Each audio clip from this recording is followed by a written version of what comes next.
आज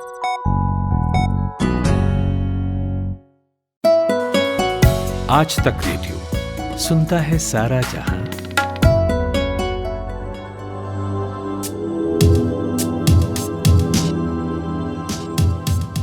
नमस्कार, मेरा नाम है खुशबू और आप सुन रहे हैं आज तक रेडियो का ये स्पेशल पॉडकास्ट कोरोना कवरेज, जहां बात होती है कोरोना से जुड़ी मेडिकल रिसर्च पर, वैक्सीन पर, कोरोना से जुड़ी अफवाहों को भी हम दूर करते हैं। तो कुल मिलाकर आपको कोरोना से जुड़ी वो हर बात बताते हैं जिसे जानना आपके लिए ज़रूरी है। तो आज बात होगी दो खबरों पर। सबसे पहले लेंगे देश भर में कोरोना केसेस का क्या ट्रेंड रहा है पिछले एक हफ्तों में, कौन से राज्यों में स्थिति गंभीर हो रही है और कहां सुधार हो रहा है। फिर बात करेंगे भारत को अपने वैक्सीनेशन टारगेट को पूरा करने के लिए क्या कदम उठाने की जरूरत है। तो शुरू करते हैं। अब तो 3 नए कोरोना वेरिएंट की एंट्री भारत में हो चुकी है और एक नए सिरे से परेशानी खड़ी हो गई है। सब अलर्ट मोड पर आ गए हैं ताकि ये बड़े स्तर पर ना फैले और जल्द से जल्द इसे कंटेन किया जा सके। दूसरी जो चिंता की बात वो है कि कुछ राज्यों में कोरोना केसेस फिर से बढ़ने लगे हैं। इसमें सबसे ज़्यादा महाराष्ट्र और केरल। मुंबई मेयर ने तो फिर से लॉकडाउन के लिए भी आगाह कर दिया है। केरल में बढ़ते कोरोना के मामले के बीच कर्नाटक में भी कोरोना ब्लास्ट हुआ है। यहाँ एक कॉलेज के 40 छात्र और एक अपार्टमेंट के 103 लोग कोरोना संक्रमित पाए गए हैं। ये तो कुछ राज्यों की बात हुई। मैंने सोचा क्यों ना आपको अपडेट कर दिया जाए कि देश भर में कोरोना केसेस को लेकर कैसा ट्रेंड रहा है पिछले कुछ हफ्तों में, कहाँ कैसी स्थिति बनी हुई है और हाँ, वैक्सीनेशन ड्राइव के आंकड़े क्या कहते हैं। चलिए कुछ आंकड़ों की ही मदद से समझते हैं कोरोना को लेकर क्या सिचुएशन बनी हुई है। मैंने इंडिया टुडे की डेटा इंटेलिजेंस यूनिट के प्रमुख अरिंदम मुखर्जी से बात की। तो अरिंदम जी, अभी पिछले एक हफ्ते में देश भर में कोविड केसेस का कैसा ट्रेंड रहा है? देखिए, चूंकि वैक्सीनेशन ऑलरेडी चल रहे हैं और जो है पैंडेमिक अभी उतार पे है, तो पिछले हफ्ते भी जो है एक्टिव केसेस में गिरावटें आई हैं और भारी मात्रा में आई हैं। तो 10 फरवरी को करीब 1.4 लाख पीपल को देवर एक्टिव केसेस इन इंडिया। अभी जो है अराउंड 1.36 लाख लोगों का एक्टिव है। तो और डेथ भी जो है, मृत्यु दर भी जो है कम हो गया है। पिछले हफ्ते जब पीक पे था पैंडेमिक, तो 1000 से ज्यादा लोग एक दिन में उनकी जाने जा रही थी। पर अब हफ्ते भर में भी जो है, जैसे पिछले हफ्ते जो है डेथ रिकॉर्ड किए गए हैं ड्यू टू कोविड, वो 661 डेथ रिकॉर्ड किए गए हैं 10 फरवरी से लेके 17 फरवरी तक। किन राज्यों में सिचुएशन जो है वो अभी भी गंभीर होती जा रही है? देखिए, अभी तो दो मुख्य राज्य ऐसे हैं जिनमें केसेस जो है बहुत ज्यादा ही, केरला और महाराष्ट्र। इन दोनों को मिला लें तो ये आप अब मिलाकर ही इनके जो है they make 72% and more, 70% and more, right.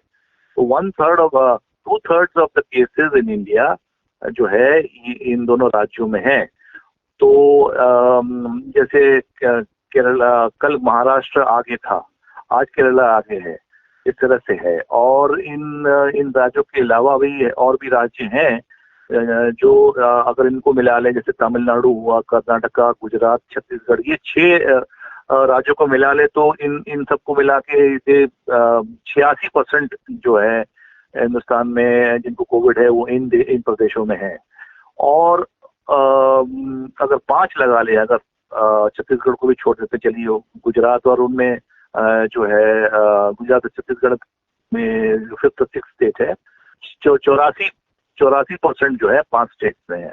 पर केरला और महाराष्ट्र ऐसे प्रदेश हैं जहां पर जिनके आंकड़े जो है 4 डिजिट्स में है और बाकी राज्यों में जो है 3 डिजिट्स में है। तो ये केरला और महाराष्ट्र को मान लीजिए they are the hotspot states. जैसे कि आपने कहा कि 72% जो केसेस हैं वो महाराष्ट्र और केरल से ही आ रहे हैं। क्यों यहाँ केसेस में इतनी तेजी से उछाल हो रहा है? देखिए, ऐसा तो नहीं है कि ये अचानक है।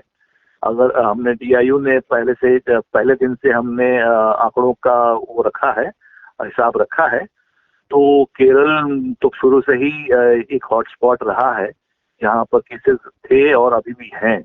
तो तो एक्सपर्ट्स तो इन्होंने कहा है कि इन राज्यों में इनसे बढ़ते इतने इतने केसेस का कई कई रीजंस हैं। उनमें से एक रीजन हो सकता है कि लोग बाहर से आने वाले यात्री, overseas passengers, overseas travel, passengers के यातायात, मतलब कि बाहर, और इन दो प्रदेशों में सबसे ज्यादा एयरपोर्ट्स हैं, जैसे 4 एयरपोर्ट कोझिकोड मिला के त्रिवेंद्रम, सब इंटरनेशनल एयरपोर्ट्स हैं। मुंबई में भी जो है एक बड़ा, हमारा सबसे बड़ा हब है जो जो जहाँ से लोग जो है बाहर जाते हैं और आते हैं। तो ये कारण हो सकता है। दूसरा और कारण हो सकता है कि इन प्रदेशों में टेस्टिंग बड़ी घमासान से होती है और रिपोर्टिंग, टेस्टिंग की जो आंकड़े हैं वो भी रिपोर्टिंग घमासान से होती है। तो ये एक और रीजन है कि हमें जो है इन प्रदेशों से इनके आंकड़े जो है कांस्टेंट हैं और बढ़ते भी जा रहे हैं और वेल रिपोर्टेड है नंबर। और दिल्ली का क्या हाल है, यहाँ कुछ सुधार हो रहा है? देखिए, पिछले एक हफ्तों में दिल्ली का हाल काफी बेहतर है और पिछले एक हफ्ते में केवल 10 मृत्यु रिकॉर्ड किए गए हैं। और एक समय था कि जब हजारों पीक के समय में एक्टिव केसेस कभी यहाँ से 44,000 था, 44,456 था नवंबर 15 को, जब ये पीक पे पहुंचा था दिल्ली में। अब जो है एक्टिव केसेस गिर के जो है 1000 के मुताबिक रह गए हैं। 1019 active cases in Delhi recorded yesterday. और वैक्सीनेशन भी शुरू हो गई हैं। यहाँ पर दिल्ली में ऑलरेडी 2 लाख से ऊपर 2.21 लाख लोगों को वैक्सीनेशन लग चुका है। कई लोगों को 7,000 लोगों को तो सेकेंड डोजेस भी लग चुका है। तो इस हिसाब से दिल्ली का जो है दिल्ली की स्थिति जो है बेहतर है। अच्छा अरिंदम, अब कोरोना से होने वाली मौतों की बात करें तो इसमें कितना सुधार हो रहा है? कौन से राज्यों में मौतों का आंकड़ा कम और ज्यादा हुआ है? तो इंडिया टुडे के DIU ने ये इसकी जांच पड़ताल जो है वो डिस्ट्रिक्ट लेवल तक की है। ठीक है, तो अभी 600 से ऊपर जो है हमने ऐसे डिस्ट्रिक्ट हमने दिखलाए हैं जहां पर 0 एक्टिव केसेस हैं। कोई भी, वो फ्री है, कोविड फ्री। हिंदुस्तान में 700 से ऊपर डिस्ट्रिक्ट हैं, तो उनमें से 600 डिस्ट्रिक्ट ऐसे हैं जहां पर कोविड नहीं है। कोई भी केस, एक भी कोई केस दर्ज नहीं है। सबसे पहला था उसमें से अंडमान निकोबार। उसके बाद धीरे धीरे जो है ये सिलसिला चलता रहा है। और पिछले 24 घंटे में 18 ऐसे ऐसे प्रदेश हैं और यूनियन टेरिटरीज हैं जहां पर एक भी कोविड के द्वारा मृत्यु कोई दर्ज नहीं की गई है। इनमें बड़े बड़े प्रदेश भी हैं जो जहां कोई मृत्यु दर्ज नहीं किए गए पिछले एक दिन में। उनमें से उत्तर प्रदेश है, राजस्थान, आंध्रा, जम्मू एंड कश्मीर, झारखंड, इन जगहों पर कोई भी मृत्यु दर्ज नहीं किया हुआ है। 18 ऐसे प्रदेश हैं। और अब बात अगर वैक्सीनेशन ड्राइव की करें तो कुल कितने लोगों को वैक्सीनेट कर दिया गया है? क्या जो स्पीड होनी चाहिए ड्राइव की वैसी चल रही है? पहले प्रश्न का उत्तर ये है कि अभी तक करीब करीब 90 लाख वैक्सीन डोजेस दी जा चुकी हैं। उनमें से जो है सेकेंड डोज भी है। 90 लाख में से करीब 3 लाख लोगों को सेकेंड डोज लगी है। तो ये प्रक्रिया जो है ये हेल्थ केयर वर्कर्स पहले फेज में 3 करोड़ लोगों को लगना है वैक्सीन। ठीक है, तो उसमें से 62 लाख हेल्थ वर्कर्स और 26 लाख फ्रंटलाइन वर्कर्स को पहली डोज दी जा चुकी है। इसके अलावा सेकंड डोज जो शुरू हुआ था वो 13 फरवरी को शुरू हुआ था, 28 दिन बाद। उसके तहत 2,76,000 हेल्थ केयर वर्कर्स को भी सेकंड डोज दी जा चुकी है। दूसरे सवाल का जवाब यही है कि DIU ने ये पता लगाया है कि अगर जिस हिसाब से ये हम इंडिया वैक्सीनेशन कर रहा है तो दिन में 2,76,000 लाख, तो अराउंड 3 लाख लोगों को एक दिन में वैक्सीनेशन हो रहे हैं। इस हिसाब से जो अगर टारगेट लिया जाए वैक्सीनेशन का तो 3 करोड़ लोगों को लगते लगते अप्रैल हो जाएगा जब ये फेज खत्म होगा। तो ये जो है एक हिसाब से गवर्नमेंट के का जो डेडलाइन है उससे काफी पीछे है। गवर्नमेंट ने कहा था कि फरवरी में फर्स्ट डोज का होगा और फरवरी एंड में सेकंड डोज का हम पूरा कर देंगे। तो उस हिसाब से हम पीछे हैं। लेकिन अभी तक जो है अगले हफ्ते तक अनुमान है कि 1 करोड़ लोगों को वैक्सीन दी जा चुकी होगी। एडवर्स इवेंट्स फॉलोइंग इम्यूनाइजेशन के कितने मामले आ चुके हैं अरिंदम? ये पहले तो ये एडवर्स इवेंट्स में साइड इफेक्ट्स भी हैं और उसमें हॉस्पिटलाइजेशंस भी इंक्लूडेड हैं। तो इस हॉस्पिटलाइजेशन तो जो आंकड़ा है आज तक का, अब 36 केसेस ऐसे हुए हैं जहाँ पर लोगों को वैक्सीन लगने के बाद हॉस्पिटलाइज किया गया है। और इन 36 केसों में जो है 29 केसों में जो मौतें दर्ज हुई है लोगों की। तो ये मौत जो है ये जो उनमें से 22 लोगों को, ये जो 36 केस थे उसमें हॉस्पिटलाइजेशन में 22 लोगों को उनको डिस्चार्ज कर दिया था ट्रीटमेंट से, और 2 लोग अभी जो है अंडर ट्रीटमेंट में है, और 12 केसेस की जो है तो इन ये जो टोटल 29 केसेस ऑफ डेथ्स हैं, इसमें 17 जो है हॉस्पिटल के बाहर हुआ है और 12 हॉस्पिटल के अंदर हुआ है। पर सरकार ने इनमें से किसी ये दावा नहीं किया है कि ये जो इनकी मृत्यु जो है ये इनकी इम्यूनाइजेशन के कारण हुई है। ये सरकार ने नहीं कहा है। तो ये थे अरिंदम मुखर्जी, जिन्हें आप सुन रहे थे। बहुत बहुत शुक्रिया अरिंदम जी। भारत सरकार ने 16 जनवरी को कोरोना वैक्सीनेशन ड्राइव की शुरुआत की थी। तब से लेकर अब तक देश में कुल हेल्थ केयर वर्कर्स और फ्रंटलाइन वर्कर्स को मिलाकर करीब करीब 90 लाख लोगों को टीका लग चुका है, जैसा कि आपने अरिंदम मुखर्जी को भी सुना कहते हुए। लेकिन जिस स्पीड से होनी चाहिए उस स्पीड से कहीं पीछे हैं हम। इसमें एक और प्रॉब्लम है, वो ये है कि जो 2 वैक्सीन भारत में अप्रूव हुई हैं, कोविशील्ड और कोवैक्सीन, इन दोनों वैक्सीन का स्टॉक तो भरपूर मात्रा में है, लेकिन इसका यूटिलाइजेशन, इस्तेमाल जितना होना चाहिए वो नहीं हो रहा है।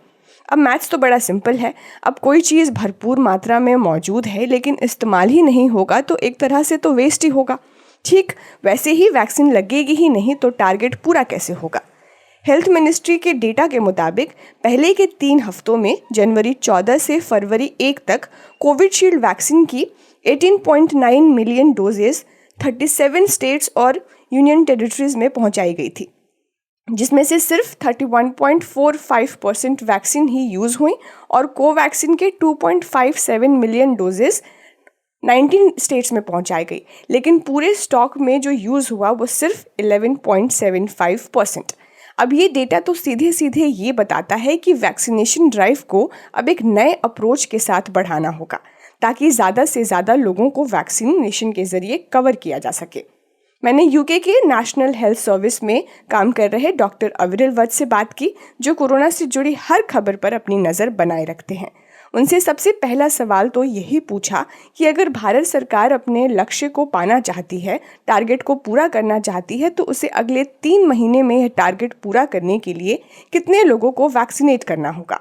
देखिए, जो टारगेट हैं, जो लक्ष्य है वैक्सीन करने का, वो हमें टोटल नंबर ऑफ पीपल पे नहीं है, वो परसेंटेज ऑफ पीपल पे हमें ज़्यादा उस पर फोकस करना चाहिए।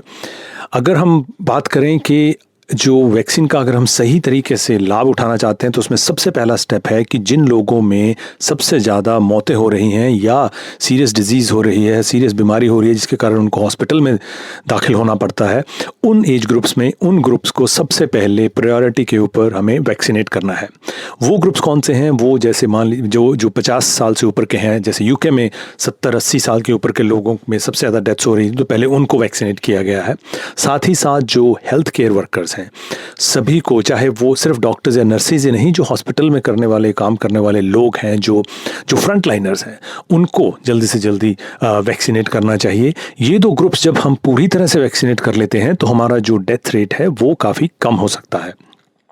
उसके बाद बारी आती है कि इसमें भी हमें ये देखना है कि 2 डोजेज़ के बाद के 2 डोजेज़ के भी 2 हफ्ते के बाद जो है फुल इम्यूनिटी जो हम एक्सपेक्ट करते हैं वो होती है। 1 डोज के बाद भी होती है, वो तकरीबन 10-12 दिन के बाद एक हम कहें कि एवरेज सी प्रोटेक्शन जो है वो शुरू हो जाती है, तो 1 डोज भी बहुत कारगर हो सकती है। दूसरी बारी आती है कि हर्ड इम्यूनिटी के बारे में, जो हम कहते हैं कि टोटल पॉपुलेशन की कितनी परसेंटेज हो जो कि सेफ माना जाए। अब इसमें जो नंबर है वो बहुत वेरिड है। माना यह जाता है कि वैसे 70%, कम से कम 70% जो है वो होना चाहिए पॉपुलेशन का, पूरी पॉपुलेशन का, हमारी 1.3 बिलियन पॉपुलेशन का 70% लोग जो हैं वो जब तक वैक्सीनेट नहीं होंगे तब तक हम हर्ड इम्यूनिटी के बारे में ज़्यादा सोच भी नहीं सकते। उसमें भी 2 डोजेस के बाद जो है वो पूरी इम्यूनिटी आएगी। अब उसमें एक थोड़ा सा सोचने वाली बात ये है, क्योंकि जो अलग अलग स्ट्रेन्स आ रहे हैं वो हर्ड इम्यूनिटी को थोड़ा डिसमेंटल भी कर सकते हैं, चैलेंज भी कर सकते हैं। तो वो एज वी गो अलॉन्ग, जैसे आगे आगे हम काम करते जाएंगे तो उसमें हमें और मालूम चलेगा। तो ये जो लक्ष्य हैं ये हमें पूरे करने हैं। अगले 3 महीने में तो बहुत मुश्किल होने वाली है इंडिया के लिए इन ग्रुप्स की कुछ भी सिग्निफिकेंट पॉपुलेशन को वैक्सीनेट करने की। हमें मतलब हमें पूरा जोर लगाकर हमारे पास हमें सारे जो बाकी के ज़रूरी काम हैं जिनके बिना काम चल सकता है उनको हमें हॉल्ट पे रख के हमें वैक्सीनेशन में हमें वॉलंटियर्स को रिक्रूट करके बड़े बड़े ग्राउंड्स में, बड़े बड़े स्टेडियम्स वगैरह में हमें ये वैक्सीनेशन ड्राइव जो है वो शुरू करनी चाहिए। और जितनी बड़ी इन भारत की जनसंख्या है उस हिसाब से तो मेरे हिसाब से अगर हम अगले 6-8 महीने में भी सिर्फ टारगेट ग्रुप्स को पूरी तरह से जो मैंने पहले कहे जो टॉप के 2-3 ग्रुप्स हैं उनको हम पूरी तरह से वैक्सीनेट कर पाएंगे तो हमारा बहुत बड़ी अचीवमेंट होगी। डॉक्टर, कोविशील्ड और कोवैक्सीन का स्टॉक तो भरपूर है, लेकिन यूटिलाइजेशन सिर्फ 20% या उससे कम हो रहा है। अगर वैक्सीन की शेल्फ लाइफ देखें तो इसके वेस्टेज को किस तरह रोका जाना चाहिए? जी बिल्कुल, ये जो अंडर यूटिलाइजेशन है वैक्सीन की वो बहुत ही दुखदाई है। अगर मैं खुल के कह सकूं तो मेरी नज़र में, एक डॉक्टर की नज़र में और एक डॉक्टर की नज़र में ये मेरे हिसाब से ऑलमोस्ट क्रिमिनल है कि सिस्टम ने ऐसा नहीं बनाया कि हम जल्दी से जल्दी वैक्सीनेशन कर सकें। 20% यूटिलाइजेशन तो बहुत ही ज़्यादा कम है, वो भी तब जब जो वेव है उसके आने का डर है और सेकंड वेव और जो नए स्ट्रेन्स की वेव है वो बहुत तेज़ी से फैलती है बाकी देशों में, यूके में, यूएस में, बाकी जगह पे, इजराइल में हमने देखा है। और उससे बचने का एक ही तरीका है और वो ये है कि वैक्सीनेट करा जाए, जितनी जल्दी से जल्दी हो सके हमें वैक्सीनेट करना चाहिए। तो ये सबसे ज़रूरी चीज़ होनी चाहिए कि हमें लोगों को बचाने के लिए सब जल्दी से जल्दी वैक्सीनेट करना चाहिए। दूसरा जो उसका हम कहें कि एस्पेक्ट वो ये है कि वेस्टेज को बचाने के लिए हमें जो वैक्सीन है उसको यूज़ करना चाहिए। वेस्टेज जो अभी तक मैंने देखा है कि आई थिंक जो अभी तक जो स्टॉक अभी बना हुआ है वो अप्रैल में वो एक्सपायर हो जाएगा, तो अप्रैल भी ज़्यादा दूर नहीं है और नया स्टॉक भी जितना रिक्वायरमेंट होगी वो बनता जाएगा। तो वो तो बिल्कुल ही हमें नहीं होने देना चाहिए कि पड़ा वैक्सीन का स्टॉक जो है अगर वेस्ट होता है तो ये जो हमारे देश के लिए as it is health sector के लिए बहुत ही शर्मनाक बात होगी अगर बड़ी वैक्सीन वेस्ट हो जाती है, वो भी तब जब सेकेंड वेव का फैलने का बहुत खतरा जो है सर पे हमारे मंडरा रहा हो। डॉक्टर, कोवैक्सीन का यूटिलाइजेशन भी जो है वो चिंता का विषय है। जितनी भी कोवैक्सीन सप्लाई की गई थी स्टेट्स में उनमें से सिर्फ 12% ही एडमिनिस्ट्रेड हुई। क्या कारण हो सकता है लोगों में इस हिचकिचाहट का? जी, जो कोवैक्सीन की जो यूटिलाइजेशन इतनी कम हुई है वो मेरी नज़र में वो इतनी हैरान करने वाली बात नहीं है। उसका जो मेन कारण हमने पहले भी इस पे बात की है कि जो कोवैक्सीन आई है उसका फेज़ 3 का जो डाटा है वो अभी भी हमारे पास नहीं है। उसका क्या मतलब है? उसका मतलब ये है कि हमें पुख्ता तरीके से नहीं मालूम कि ये वैक्सीन की एफिकेसी कितनी है, वो कितना बचाव करेगी इस बीमारी को रोकने में या लोगों को सीरियस बीमारी होने से बचाने में या डेथ्स को बचाने में। हमें इसका कोई भी अभी हमें इसका अंदाज़ा नहीं है। तो मेरे हिसाब से तो हमने बहुत जल्दबाजी कर दी इसको अप्रूव करने के लिए, और यही बात हो सकती है कि जो लोग हैं उन तक ये बात पहुंची है और उन्होंने खबरों में भी पढ़ा है, सुना है, लोग भी बात करते हैं कि पहले ही जो वैक्सीन की जो हेजिटेंसी जिसको हम कहते हैं वो भी प्रचलित होती है, हर समाज में होती है, इंडिया में भी है कि लोग वैक्सीन के अगेंस्ट वैसे ही होते हैं। ये वैक्सीन बहुत जल्दी बनी है, उसके चलते भी लोगों में कुछ संशय बने हुए हैं जो कि वाजिब हैं और उनको हमें एड्रेस करते रहना चाहिए। और उसके ऊपर से जो कोवैक्सीन का फेज़ 3 का डेटा अवेलेबल नहीं हुआ, फेज़ 3 कंप्लीट भी नहीं हुई थी तभी, और एक्चुअली इसकी रिक्रूटमेंट भी पूरी नहीं हुई थी तभी इसको अप्रूव कर दिया गया था, चाहे किसी भी कंडीशन के अंडर किया गया हो। लेकिन जब उन्हें वो अप्रूव कर दिया तो लोगों में उसका जो शक है वो बढ़ जाता है और लोग अपने आप को सेफ करने के लिए उसको मना कर देते हैं कि हम वो नहीं लेंगे। और कई राज्य भी ऐसे हैं, कई स्टेट्स ऐसी हैं इंडिया में जिन्होंने मना कर दिया कि हम कोवैक्सीन नहीं देंगे, और उनके पास वो साइंटिफिक आधार है ये कहने का कि हम वो नहीं देंगे सकेंगे क्योंकि उसका डेटा जो है, उसके फेज़ 3 का जो डेटा है वो अभी सामने नहीं आया है। तो ये जो जल्दबाजी थी मेरे हिसाब से इसको अप्रूव करने की बिना फेज़ 3 के पुख्ता डेटा के, ये इसका खमियाजा जो है हमें इसके अंडर यूटिलाइजेशन को देख की तरह हमें इसको भुगतना पड़ रहा है। तो मेरे हिसाब से तो वही मेन कारण है। वैक्सीन ड्राइव में आगे कोई प्रॉब्लम ना आए जैसे अभी हो रही है, इसके लिए कोवैक्सीन मैन्युफैक्चरर्स को पब्लिक में भरोसा आए, उसके लिए क्या करने की ज़रूरत है? देखिए, इसमें 2-3 चीज़ें बहुत ज़रूरी हैं कि हमें अगर लोगों का जो ट्रस्ट है उसको हमें बरकरार रखना है। सबसे पहले तो जैसे मैंने कहा कि जो वैक्सीन हम यूज़ कर रहे हैं उसका डेटा पब्लिक डोमेन में हो, वो ट्रांसपेरेंटली दिखे कि उसके क्या इफ़ेक्ट हैं, उसकी एफिकेसी कितनी है, वो सारा डेटा पब्लिक डोमेन में हो और वो सब लोग देख सकें। उसमें जो पब्लिक डोमेन के जो एक्सपर्ट्स होंगे, जो साइंटिफिक एक्सपर्ट्स होंगे, वो उसको एनालाइज़ करके लोगों को खुद ही बताएँगे कि ये ठीक है, आप ले सकते हैं। सबसे पहली ज़रूरी बात तो वो है। दूसरे नंबर पर जैसे हम इज़राइल में देख रहे हैं, जैसे-जैसे वैक्सीन दी जा रही है उस तरह से साइमल्टेनियसली डाटा जनरेट किया जा रहा है कि उसके अच्छे असर कितने हैं, बुरे असर कितने हैं, हर चीज़ पे बहुत ही, जैसे हम कहें कि लाइव नज़र रखी हुई है। यूके ने भी रखी हुई है, यूएस में से भी बहुत डेटा आ रहा है।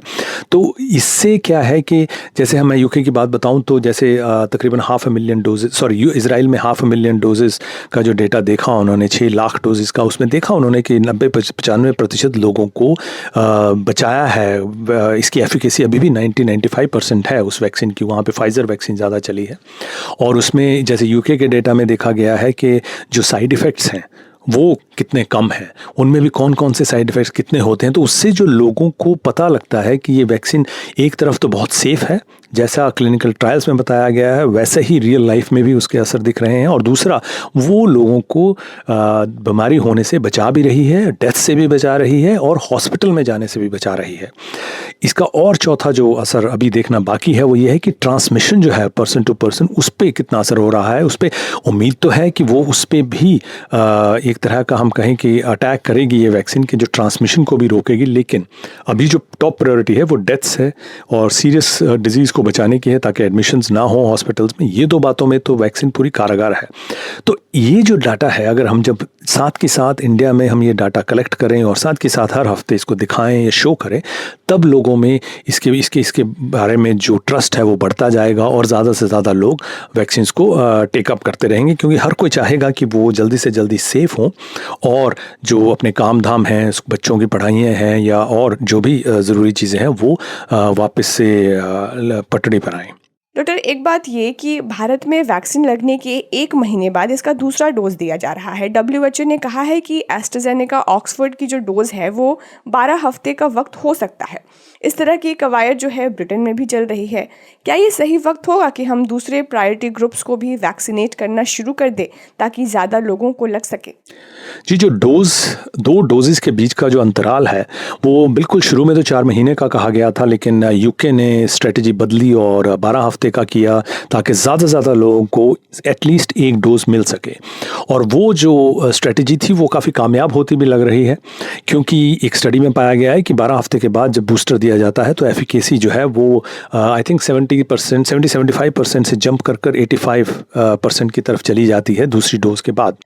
और अगर ये डोज पहले दी जाती है, 12 हफ्ते से पहले दूसरी डोज दी जा रही है, तो उसमें जो एफिकेसी है वो उतनी नहीं बढ़ती है। तो इसका ये जो डाटा सामने आया, ये अभी पीयर रिव्यू नहीं हुआ है, ये छपा नहीं है, ये सिर्फ अभी पाया गया है और इसकी अभी डिस्कशन चल रही हैं।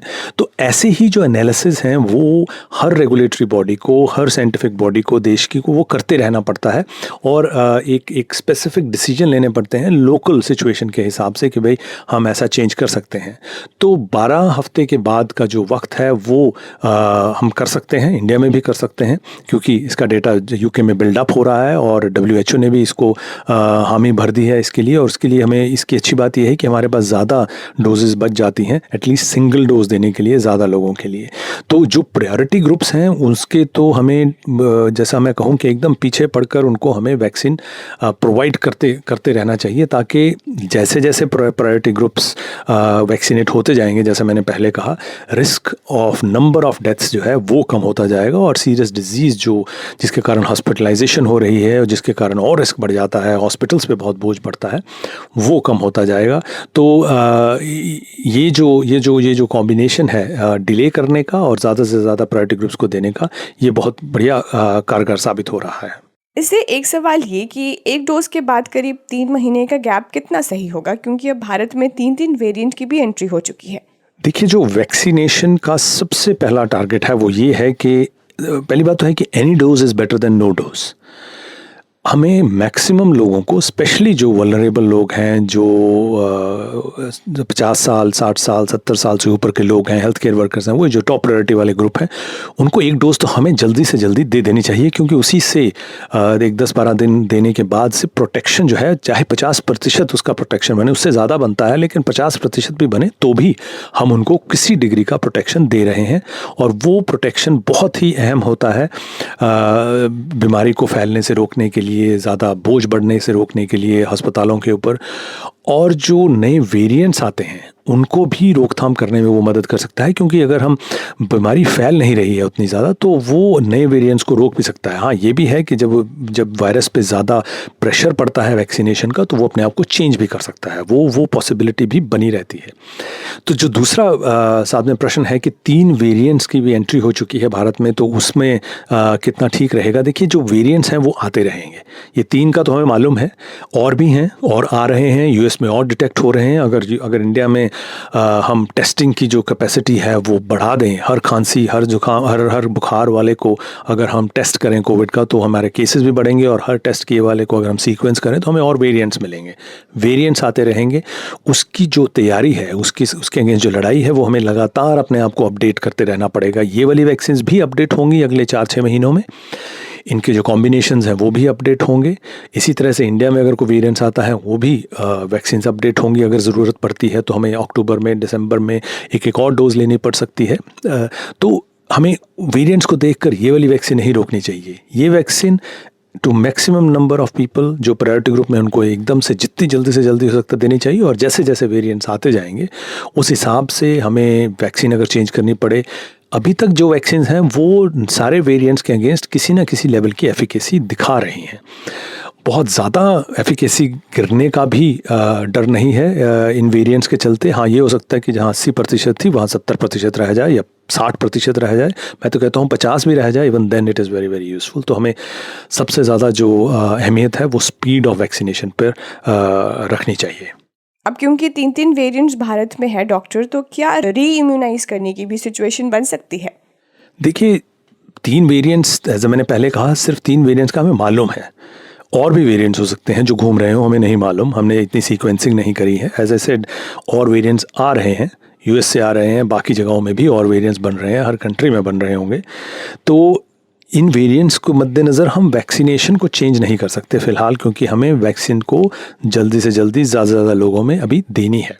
हाँ, जैसे मैंने पहले कहा कि एज़ टाइम गोज़ बाय, जैसे और स्टडीज़ शुरू हो गई हैं, यूके में भी शुरू हो गई है, कि जो नया वेरिएंट्स आए हैं उसके अगेंस्ट अगर हम वैक्सीन को थोड़ा चेंज करके देखें तो उसके क्या नतीजे रहते हैं। वो रिज़ल्ट्स हमें गर्मियों के मिडल तक, जुलाई, अगस्त, सितंबर तक भी शायद आ जाएंगे। तो अगर वैसा कुछ नई वैक्सीन आती है तो उसमें एक नया बूस्टर डोज दिया जाएगा, और वो बूस्टर डोज जो है वो अपना असर दिखा सकता है नए वेरिएंट्स के अगेंस्ट। तो लेकिन जो बेस है, हमें किसी भी लेवल की एफिकेसी की जो वैक्सीन का बेस है वो हमें शुरू कर लेना चाहिए। हाँ, जैसा WHO ने बोला है कि मिनिमम 50% एफिकेसी हो वैक्सीन की, तभी वो यूज़फुल होगी।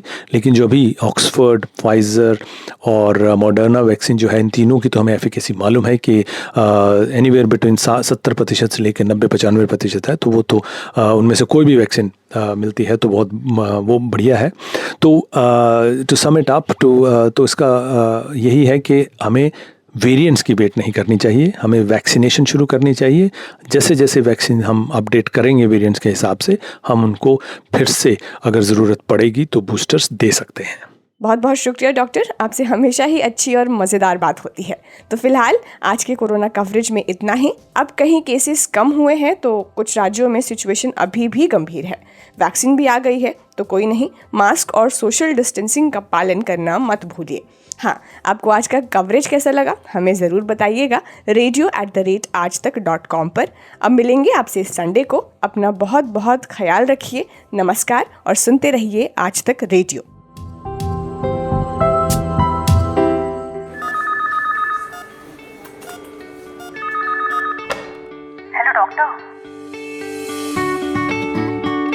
हेलो डॉक्टर आज तक रेडियो की एक खास सीरीज है जिसमें हम आपकी सेहत से जुड़े टॉपिक्स पर काम की जानकारी आप तक पहुंचाते हैं स्पेशलिस्ट डॉक्टरों से बात करके। यानी अलग अलग बीमारियों पर मशहूर डॉक्टरों का ज्ञान, उनकी सलाह घर बैठे आप तक पहुंचती है हर मंगलवार सुबह आज तक रेडियो पर।